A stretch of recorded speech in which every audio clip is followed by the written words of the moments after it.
باللہ من الشیطان الرجیم بسم اللہ الرحمن الرحیم بحمدہ تعالی ہمارا قرآن مجید کے ترجمے کے حوالے سے سلسلہ جاری اور ساری ہے۔ اللہ کریم اس پر عمل پیرا ہونے کی توفیق عطا فرمائے۔ کل ہم نے ذکر کیا تھا کہ وہ قوم جنہوں نے اپنے نبیوں کو شہید کیا، اور اس قوم کا تذکرہ تھا جس قوم نے ظلم و ستم کیا، تو آج ان کی سزا اور عذاب کا ذکر کرنے کے بعد آج ان کی بشارت کے حوالے سے دو چار چیزیں میں عرض کروں گا۔ اور پیچھے ایک اور بات گزر چکی تھی کہ وہ انہوں نے مان و سلوہ کو چھوڑ کر انہوں نے پیاز ساگ وغیرہ اس چیزوں کی انہوں نے طلب کی تھی، اور وہ نبیوں کو شہید کرنے والے تھے بغیر کسی حق کی وجہ سے۔ آج کی آیا ہے نمبر 62 ہے، جس میں اللہ رب العزت نے ارشاد فرمایا اعوذ باللہ من الشیطان الرجیم بسم اللہ الرحمن الرحیم ان الذین آمنوا والذین ہادوا والنصارى والصابئین من آمن باللہ والیوم الآخر وعمل صالحا فلہم اجرہم عند ربہم ولا خوف علیہم ولا ہم یحزنون۔ اللہ رب العزت نے فرمایا کہ بے شک وہ لوگ جو ایمان لے کے آئے، والذین اور وہ لوگ ہادو جو یہودی ہوئے، والنصارى اور جو نصرانی ہوئے، والصابئین اور وہ لوگ جو صابئین ہوئے، من آمنا جو اللہ رب العزت پر ایمان لے آئے ان میں سے، والیوم الآخری اور جو آخرت کے دن پر ایمان لے آئے، اور ایمان لانے کے ساتھ وعمل صالحا اور نیک عمل کرے، فلہم اجرہم عند ربہم اللہ رب العزت ان کو ان قریب عطا فرمائے گا اپنے ہاں بہترین اجر۔ فرمایا ولا خوف علیہم نہ ان کے لیے کوئی ڈر ہے، ولا ہم یحزنون نہ ان کے لیے کوئی غم ہے۔ اب اس آیہ کریمہ میں اللہ رب العزت نے ارشاد فرمایا ان الذین آمنوا وہ لوگ جو ایمان لے آئے۔ کیا لے آئے؟ ایمان لے آئے۔ اب ذہن میں سوال یہ پیدا ہوتا ہے کہ باری تعالیٰ ایمان تو وہ لا چکے، پہلے ہی مومن ہیں، اب ان کو نیک عمل کرنے کی طرف رغبت دلانے سے کیا فائدہ؟ ایک بندہ تو پہلے ہی صاحب ایمان ہے، پہلے ہی مومن آدمی ہے، تو اب ان کو یہ کہنا کہ آپ اگر نیک عمل کریں گے تو آپ کے لیے اجر ہے، اگر آپ اللہ رب العزت پر یقین لائیں گے اور اس کی آخرت پر یقین لائیں گے تو آپ کے لیے اجر ہے، تو ایک بندہ پہلے ہی مومن ہے تو پھر اس کو اس کی جانب ترغیب دلانا، اللہ رب العزت کی ذات کے اوپر ایمان کے لیے کہنا اور آخرت پر ایمان کے لیے کہنا، یہ بات سمجھ میں نہیں آتی۔ یہ ذہن میں ایک سوال اور اشکال پیدا ہوتا ہے۔ پہلا اس کا جواب یہ ہے کہ اللہ رب العزت نے فرمایا ان الذین آمنوا اے وہ لوگوں جو ایمان لے آئے۔ ایمان لانے سے مراد کلمہ پڑھنا ہے۔ تم فقط کلمہ پڑھ کے ایمان لا کر تم اللہ کے ہاں اجر نہیں پا سکتے جب تک تم اللہ رب العزت کی ذات کے اوپر کامل یقین نہ رکھ لو اور آخرت پر یقین نہ رکھ لو، اور جب تک تم نیک عمل نہ کر لو۔ اللہ رب العزت نے 3 چیزوں کا ذکر فرمایا مومنین کے لیے۔ کتنی چیزوں کا ذکر کیا؟ 3۔ ان سے پہلی چیز آمنا باللہ، اللہ رب العزت کی ذات پر ایمان لانا۔ اب ذات پر ایمان لانے سے کیا مراد ہے؟ ایک ہوتا ہے اللہ رب العزت کو تسلیم کر لینا، مان لینا کہ جی رب ہے، ایک ہوتا ہے اس پر ایمان لانا۔ تسلیم کر لینا کو اسلام کہتے ہیں، جس سے اسلام نکلا ہے، ہم سب اسلام میں داخل ہو گئے، تسلیم کر لیا۔ ایمان لانے سے مراد یہ ہے کہ انسان ہر وقت یہ سوچے، ہر لمحے اٹھتے بیٹھتے، ہر قول ہر فعل کرنے سے پہلے یہ سوچے کہ میرے اوپر کوئی ہے جو میرا حساب و کتاب کرنے والا ہے، میں نے کسی کی بارگاہ میں پیش ہونا ہے۔ ہر وقت ذہن میں انسان جب سفر میں ہو یا حضر میں ہو، چارپائی پہ ہو یا کھانا کھا رہا ہو، کوئی بھی کام کر رہا ہو، تو وہ ہر وقت اس کے ذہن میں یہ ہو کہ باری میرے اوپر کوئی ہے، میں کسی کا غلام اور کسی کا نوکر بن کے آیا ہوں، میرا کوئی آگے جا کر حساب و کتاب لینے والا ہے۔ تو ایمان سے مراد یہی ہے۔ اور دوسرا فرمایا ان الذین آمنوا والیوم الآخر، اور ایمان والوں کو چاہیے کہ وہ آخرت پر یقین رکھیں، کہ ان کو چاہیے کہ وہ ہر عمل اس انداز میں کریں، ہر روپیہ اور پیسہ اس انداز میں خرچ کریں، ہر اپنے معاملات اس انداز میں اپنائیں کہ وہ اس بات پر یقین رکھیں والیوم الآخر کہ میں نے سارا حساب و کتاب آخرت کے دن دینا ہے، آخرت کے دن دینا ہے، آخرت کے دن میرا حساب و کتاب ہوگا، روز جزا ہوگی، اور مجھے اللہ رب العزت کی بارگاہ میں پیش ہونا ہے۔ یاد رکھیے یہاں پر اللہ رب العزت نے پہلے اپنا ذکر کیا، پھر آخرت کا ذکر کیا، دو چیزوں کا ذکر کیا۔ اللہ رب العزت نے یہاں پر دو چیزوں کا ذکر کر کے اشارہ اس طرف فرما دیا کہ سب سے پہلی ذات میری رب کائنات کی ذات ہے، سب سے پہلی ذات اللہ کی ذات ہے۔ سب سے پہلی ذات کس کی ہے؟ اللہ کی ذات۔ اور سب سے آخری عمل جو ہوگا وہ آخرت کا عمل ہوگا۔ آخرت کو آخرت اس لیے کہتے ہیں کہ وہ آخر میں ہوئے گا، اس کے بعد کچھ بھی نہیں ہوگا۔ جنت اور دوزخ کے بعد نہ تو موت ہوگی، نہ ہی پھر اور کسی قسم کی کوئی اور دنیا ہوگی، بلکہ آخرت جو ہے وہ دنیا کی آخری دنیا ہوگی۔ وہاں پر دنیا بھی ختم ہو جائے گی جس کو آخرت کہتے ہیں۔ تو اللہ رب العزت نے ابتدا کا بھی ذکر کر دیا اور انتہا کا بھی ذکر فرما دیا، اور اس بات کا اعلان کر دیا کہ لوگوں تمہاری ابتدا بھی اچھی ہونی چاہیے، تمہاری آخرت بھی اچھی ہونی چاہیے۔ تم کسی کام کی ابتدا کرو، کسی فعل کی ابتدا کرو، کسی سفر کی ابتدا کرو، کسی بھی معاملے کی ابتدا کرو، کسی شادی کی ابتدا ہو، کسی فوتگی کی ابتدا ہو، یا کسی بھی کام کی ابتدا ہو، تو اے لوگو، اے ایمان والو، تمہاری ابتدا بھی میرے لیے ہو، تمہاری آخرت بھی میرے لیے ہو۔ تمہارا سفر کرنا، سفر کی ابتدا، ہر معاملہ اس کا نقطۂ آغاز بھی میرے لیے ہو اور نقطۂ اختتام بھی میرے لیے ہو۔ یہاں پر اللہ رب العزت نے مومن کو زندگی گزارنے کے طریقے اور ڈھنگ سکھائے کہ اے مومن، اگر تم نے کوئی سفر شروع کرنا ہے، کوئی بھی کام شروع کرنا ہے، اور حضور نبی رحمت صلی اللہ علیہ وآلہ وسلم کی بڑی پیاری سنت مصطفیٰ ہے کہ میرے مصطفیٰ جب کسی چیز کا سفر فرماتے تو وہ سفر جو ہے وہ مسجد سے شروع فرماتے۔ غزوات کے لیے جانا ہوتا، کسی بھی معاملے کے لیے، کہیں برسلوں کے لیے جانا ہوتا، یا پھر جو ہے آپ نے واعظ و نصیحت تبلیغ کے لیے جانا ہوتا، تو آپ مسجد میں 2 رکعت نماز نفل فرماتے، پھر اس کے بعد سفر شروع فرماتے۔ سفر جہاں پر ختم ہوتا وہاں پر بھی اللہ کے لیے کہ حضور 2 نفل شکرانے کے ادا فرماتے۔ یہ سنت مصطفیٰ ہے۔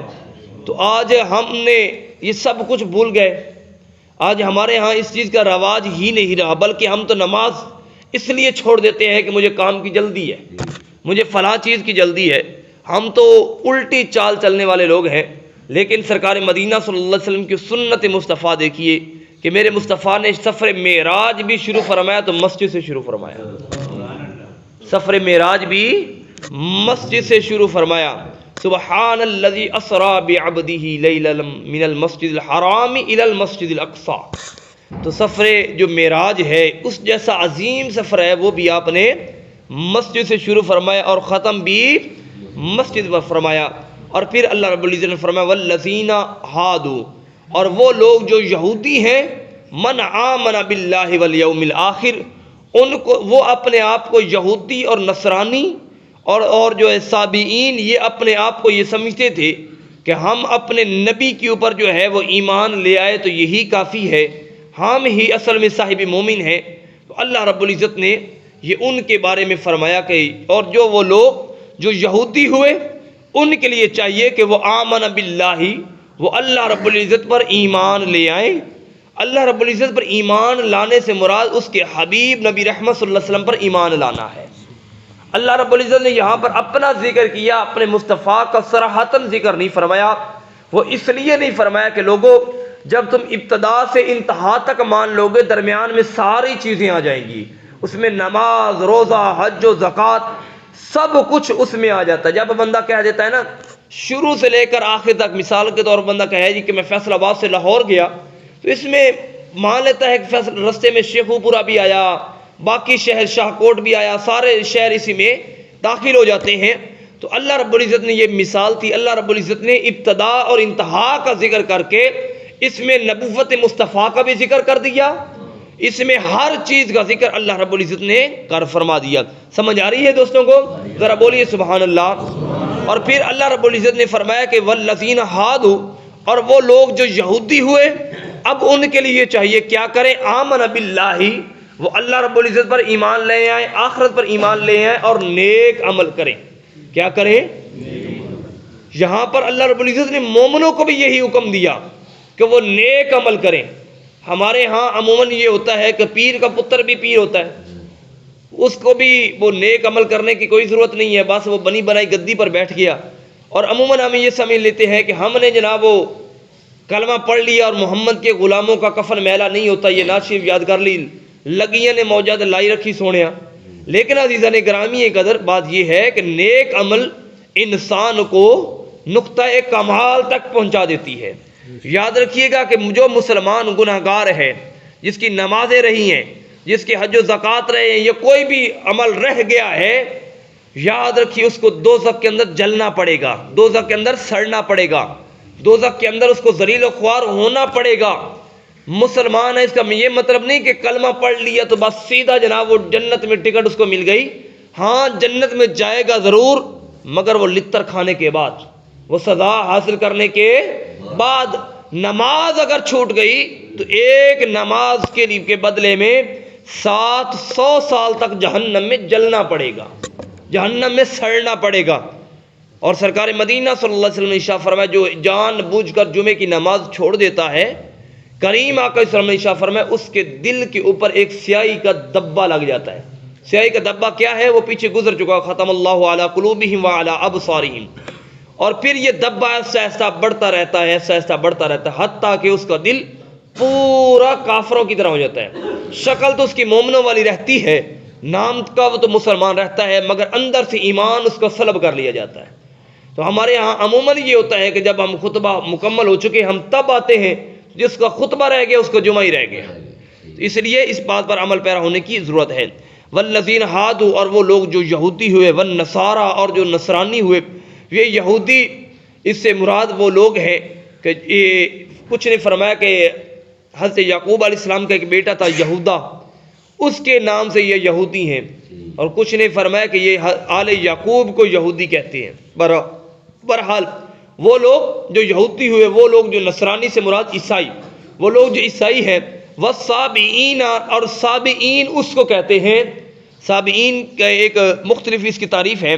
صابئین اس قوم کو کہتے ہیں جو ایک دین چھوڑ کے دوسرے دین میں داخل ہو جائے۔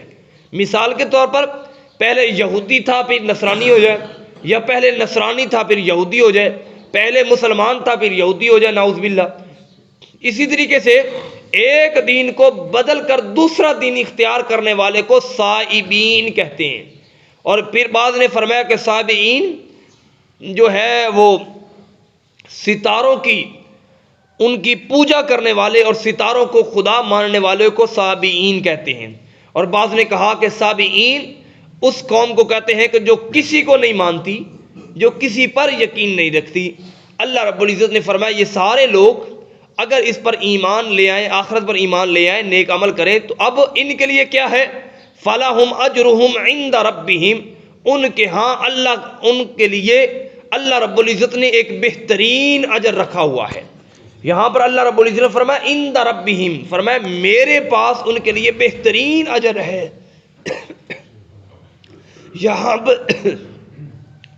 یہاں پر اللہ رب العزت نے جنت اور جہنم کا ذکر نہیں کیا، بلکہ اجر کا ذکر فرما کر کہا کہ ہم تمہیں ایک ایسا اجر دیں گے، ایسا اجر دیں گے کہ جو جنت سے بھی بڑھ کے تمہارے لیے ہوگا۔ وہ کیا ہے؟ فرمایا کہ جو نیک عمل کرے گا، فرمایا کہ اللہ رب العزت اسے اپنا قرب عطا فرما دے گا، اور قرب خدا جنت اور جہنم سے بھی بڑھ کے ہے۔ فرمایا ولا خوف، اور ان کے لیے کوئی خوف نہیں ہے۔ خوف سے مراد دنیا کے اندر کسی قسم کا خوف ہونا، مغلوب ہونے کا خوف ہونا، کافروں کے آگے جھکنے کا خوف ہونا۔ ولا ہم یحزنون، اور نہ ان کے لیے غم ہے۔ کیسا غم؟ یعنی کہ آخرت میں انہیں کسی قسم کا کوئی غم نہیں اٹھانا پڑے گا۔ اب اس آیت کریمہ کا شان نزول بیان کر کے میں اپنی بات کو ختم کروں گا۔ حضرت سلیمان فارسی رضی اللہ تعالیٰ عنہ ایک صحابی رسول ہیں، فارس کے رہنے والے ہیں۔ کہاں کے رہنے والے ہیں؟ بولیے، فارس کے رہنے والے۔ جب انہوں نے یہ اسلام کو پانے کے لیے مختلف فرقوں میں گئے، پہلے یہودیوں کے پاس گئے، عیسائیوں کے پاس گئے، نصرانیوں کے پاس گئے، مختلف فرقوں کو دیکھتے رہے، ٹٹولتے رہے۔ پھر اس کے بعد سب فرقوں کو دیکھنے کے بعد وہ اس نتیجے پر پہنچے کہ اسلام سب سے سچا دین ہے۔ انہوں نے آقا صلی اللہ علیہ وسلم کا کلمہ پڑھا۔ کلمہ پڑھنے کے بعد ایک دن بارگاہ مصطفیٰ میں وہ ذکر کرنے لگے کہ حضور، یہودی بڑے عبادت گزار ہیں، وہ جناب اپنے نبی کے ساتھ بڑے مخلص ہیں، نصرانی اپنے نبی کے ساتھ بڑے مخلص ہیں، اور صابئین جو ستاروں کی پرستش کرنے والے ہیں وہ بڑے اپنی عبادت بڑے انہماک سے، بڑے شوق سے کرتے ہیں۔ تو اللہ رب العزت کے محبوب نے فرمایا سلیمان فارسی، یہ جتنے بھی لوگ ہیں یہ اس وقت تک ان کو کوئی اجر نہیں ملے گا، فرمایا جب تک یہ اللہ اور اس کی آخرت پر یقین نہ رکھ لیں، جب تک یہ نیک عمل نہ کر لیں۔ یہ سمجھتے ہیں کہ ہم مومن ہیں، فرمایا مومن اصل میں یہ مومن نہیں ہے، بلکہ مومن وہ ہے جو آخرت پر اور اللہ رب العزت پر یقین رکھتا ہے۔ مالک کائنات ہم سب کو نیک عمل کرنے کی توفیق عطا فرمائے۔ اللہ